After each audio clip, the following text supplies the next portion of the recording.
We have more details for you on the Toyota Tundra recall for the engine, affecting Lexus vehicles as well.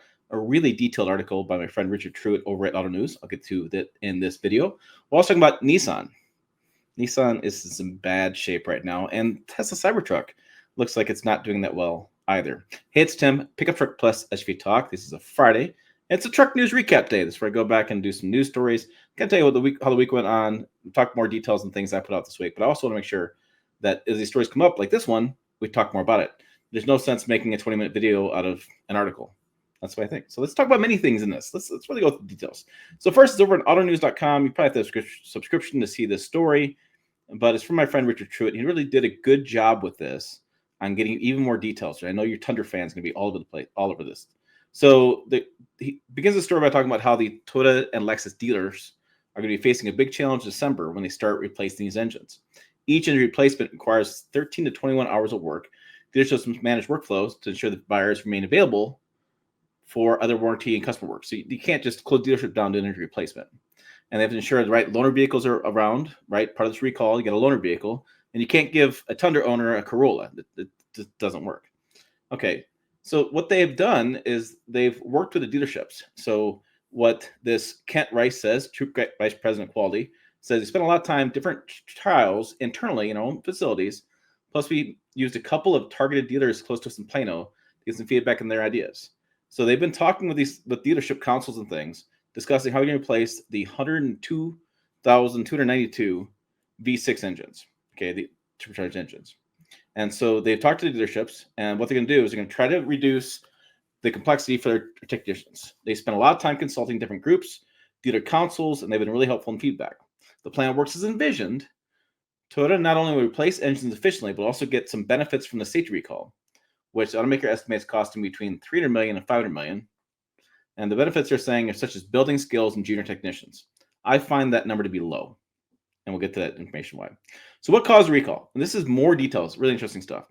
So in 2022 and 2023, Toyota pickup and Lexus LX SUVs with the twin-turbo 3.4-liter V6, the non-hybrid version, internal passages in either block or cylinder heads were not cleaned properly. Small chips of metal called swarf, a result of the machining process, remained inside the engine after assembly.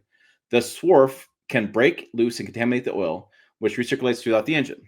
This can cause severe internal damage because the swarf ruins crankshaft bearings, possibly cause the engine to seize. Safety risk if the vehicle stalls in traffic. Nearly 1,000 of these engines made in 2 Toyota plants failed because of machine debris and oil. So we hear 2 plants again. A lot of conversation about that when this story broke. Rather than have store technicians remove engines, disassemble, clean, and install them, the labor-intensive, time-consuming process that likely would not have the team. They wouldn't have the service departments wouldn't have a team. Replace the engines not with the new ones. The company will not say specifically how much each engine replacement costs, but based on what Toyota budget for safety recall, the cost per vehicle is $3,000 to $5,000. That's impossible because the engines by themselves, you go to buy retail, are 5 times that. Plus, you have the maintenance, the time for the dealership tax. So it's just a hidden number. I'm sorry, I complete BS that number. The faulty engines were produced in 2 Toyota plants, one in Japan and one in Alabama. Toyota won't say what caused the swarf to remain in the engines, but it could be a result of a change in manufacturing process or cleaning process, new machinery, defective tooling, not human error. So something happened. Something changed in the plants. At both plants, consistently, they caused the swarfs to get in the engines. They caught it later on after they found 1,000 engines from both plants had a problem, and that's what they said. And Toyota's been very clear about this. They've said it very many times. They detailed out a long list on the recall, how they found it, all the stuff they went through. I know a lot of people still call BS on this. They still don't like this answer, but here we are again. This is yet again saying the same thing. So refining the exchange process. This is what I thought was pretty interesting. So they've been teaching the technicians through e-modules, electronic modules in a computer. I've seen these different mechanics when I go to visit different mechanic shops and things. And it basically spells out exactly how to do the repairs. Really freaking handy, by the way. I wish I had some of these modules in my vehicles. So many standard engine replacements include just the long block. So this is what typically happens. You typically unbolt the other items like the flywheel, exhaust manifolds, water pump, and other bolt-on components. You replace the long block, you put it all back together. Toyota's not going to do that. They're not doing this one. They're supplying nearly complete engine assemblies, including the turbochargers, pulleys, tensioners, and other components to save time. The company service engine replacements to be one job one technician can handle. But each store operates differently. Some dealerships might, for safety reasons, assign 2 technicians because the engine itself weighs about 400 pounds. Now, this I thought was fascinating because if you remember the turbocharger issues, they had the wastegate, they took the entire cab off. And these trucks are built for the cab off to come off. It's how they're designed. In this case, they want to make it a little bit faster. So they have decided to get the engine out. Technicians will remove the vehicle's hood to gain access to the engine bay. Okay. They will then drain the fluids and disconnect any auxiliary parts, such as air conditioning and fuel system, hoses, wiring harnesses, and cooling system. The engine will then be unbolted from the transmission and engine mounts and then lifted up, moved forward, and tilted back so it can clear the vehicle's body. Rice said the replacement trials identified the need for a hoist that could extract the engine without technicians having to assemble the grill, radiator supports, and such, because if you disassemble the grill or you take the cab off, sometimes it's more time intensive. So they're trying to figure out how to get this done efficiently. He said Toyota is supplying dealerships with a new hoist and a different hook that raised the engine 2 feet higher than the hoist Toyota currently uses. So they're putting a whole new hoist system in and a new repair process to get this engine out of the way. The defective engines will be sent back to Toyota in the same packaging the new engines arrive in. He declined to say what they can do with these engines. Some may be rebuilt as refurb, some could be given to technician schools, some could be just crushed. I mean, who knows what's going to happen with this? Dealerships are repairing. They've making plans. Toyota plans to notify customers either late November, which is a couple weeks, or early December. They can begin scheduling engine replacements. Their program will be launched officially in December. Several stores contact Auto News, so they haven't not received their engine hoists. Although the recall is a huge campaign, dealerships say they're impressed with Toyota's preparation and don't expect to be overrun with engine replacement appointments. This owner, Steve Gates, owner of the Gates Auto family, he went on to say, "We have 4 stores. If we had 50 customers that came in all at once for recall, it would be a little challenging. The dealers I have talked to are saying their customers are telling them they're not going to do this right away because they're not experiencing any problems. It's probably only a small percentage of 100,000 engines that will have any problems," he added.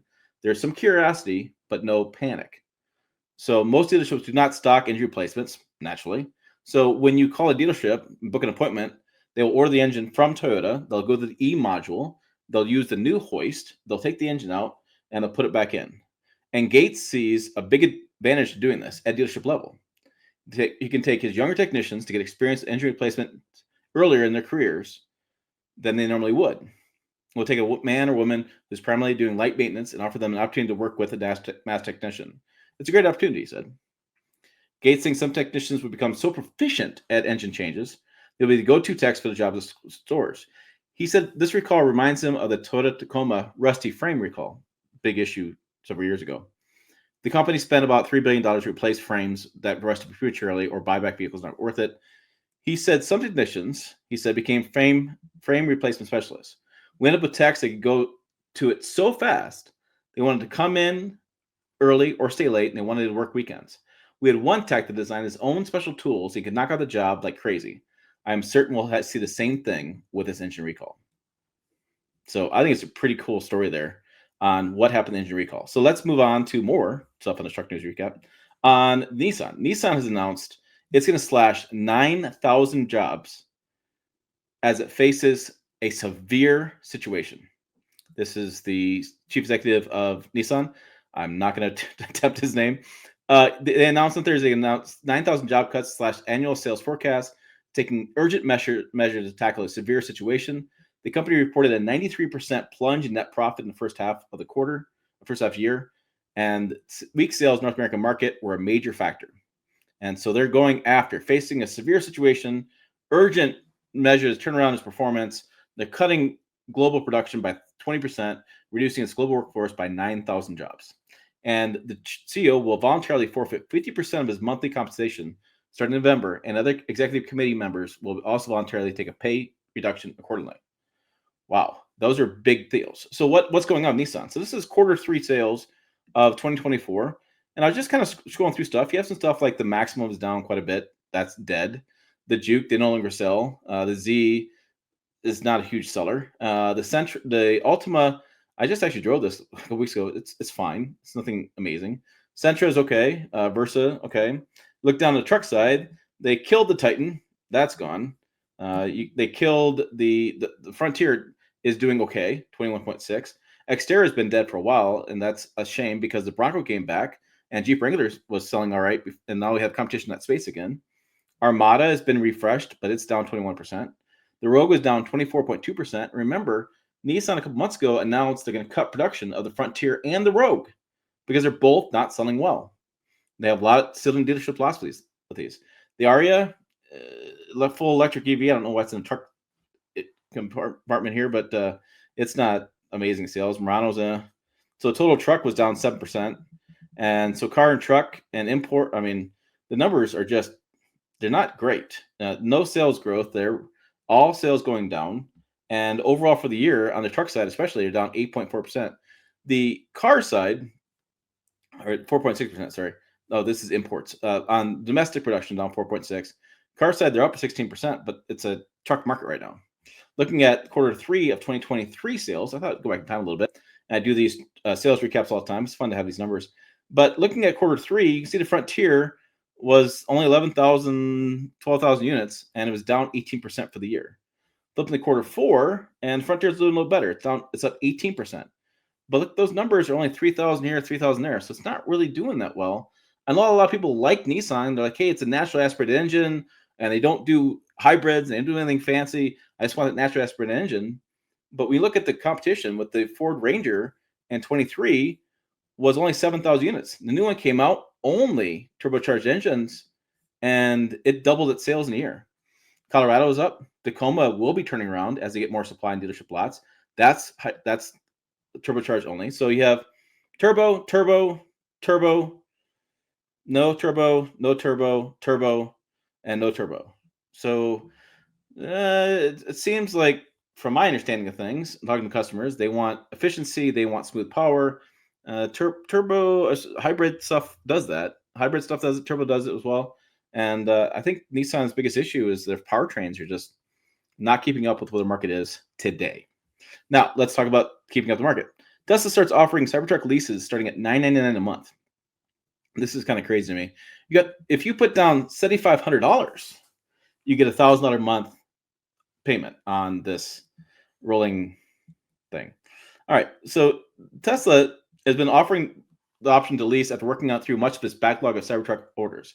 There was like a couple million orders of Cybertrucks, and they went through those quickly because people started turning it down when it first came out because it's supposed to be, remember, $39,000. Then it became $100,000 with this Foundation series, and they didn't really back off that too much. The $39,000 vehicle is not coming. And so they said, while the Cybertruck ranks well behind the Model Y crossover Model 3 sedan, Tesla told investors last month the pickup was the third best-selling EV in the U.S. last quarter. Okay. No proof of that. They didn't give any numbers. They didn't say anything about that. So they're offering these Cybertruck leases. And I think you're going to see this more and more. I'm seeing more and more Cybertruck getting people sending me pictures from dealerships of sitting there. I think the initial awe factor of this is wearing off. The novelty factor is wearing off. People are going, I didn't really want it in the first place. I thought it was just cool. That was just different. That's why I put my deposit in. And we're seeing changes. So on the website, pickuptrucktalk.com, I did a video and story this week on the Trump presidency mean for the U.S. truck market. I hope you didn't find that political at all. I wasn't trying to make it political, just to kind of give you facts. And I've been really happy with the responses we've seen on the YouTube channel. I think it's been pretty good overall. Jeep Wrangler had a price drop. Ram recall happening. Hyundai Ioniq 9. Jill was just there to see that. That'll be out on November 20th. We have the F-150 pricing just got revealed. Some of the lower trim levels went down in price a little bit. Some of the higher trim levels went up a little bit, as you'd expect. And so there's some details there, new pricing for that. Ford Bronco, we have details for what's new on the Ford Bronco this week. And we talked about the Jeep stuff as well as the Ford M50 Lightning plant is now idle through the end of the year. They are not going to build any more. They have too much supply. So that's what's happening on the website. And then over on the YouTube channel, let's say I did this week. Look what I do. I did my Ram RHO video, first drive. I guess I covered that here in this news recap. But I did a ratchet strap with a quick feed. My friend Corey, the wheelman. We talked with the Ram CEO. I explained the details in that video, what I talked to her about. I did a video on the Lexus UX300H. And then we did the Trump presidency for the truck market. So it's been a pretty fun week. There's been a lot of stuff going on in different areas of the week as far as different type bucks that I've covered. But I thought the Toyota Tundra recall and Lexus LX information was pretty interesting, especially removing the hood, not moving the body, trying to save that little bit of time. Maybe we go back to that. I don't know. New hoist too. So you're gonna tell me it's only going to cost $3,000 to $5,000 per vehicle when you're sending dealerships new hoists, and it's a 13 to 21 hour dealership tech job. Sorry, that dog no hunt. But I tell you what you can do if you want to. You can watch more videos right over here. Website down below as well. Pickuptrucktalk.com. As always, thanks for watching. I will see you down the road.